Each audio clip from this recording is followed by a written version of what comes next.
ألف لام ر. كتاب أنزلناه إليك لتخرج الناس من الظلمات إلى النور بإذن ربهم إلى صراط العزيز الحميد الله الذي له ما في السماوات وما في الأرض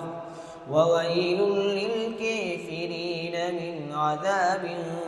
شديد الذين يستحبون الحياة الدنيا على الآخرة ويصدون عن سبيل الله ويبغونها عوجا أولئك في ضلال بعيد وما أرسلنا من رسول إلا بلسان قومه ليبين لهم فيضل الله من يشاء ويهدي من يشاء وهو العزيز الحكيم ولقد أرسلنا موسى بآياتنا أن أخرج قومك من الظلمات إلى النور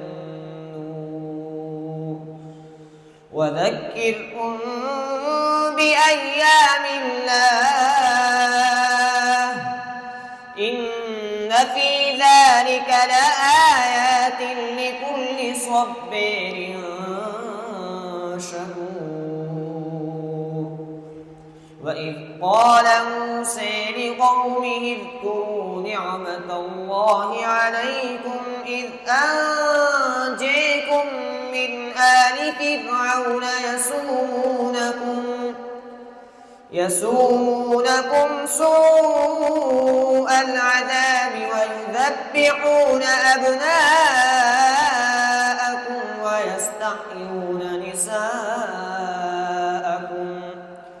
وفي ذلكم بلاء من ربكم عظيم وإذ تأذن ربكم لئن شكرتم لأزيدنكم ولئن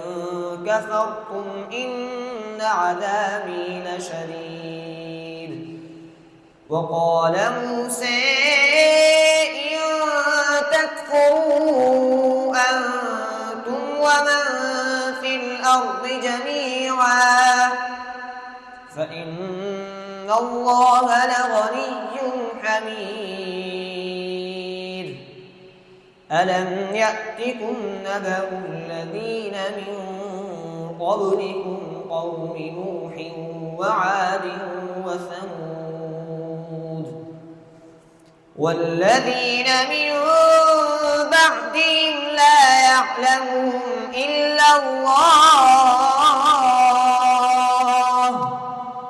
جاءتهم رسل بالبينات فردوا أيديهم في أفواههم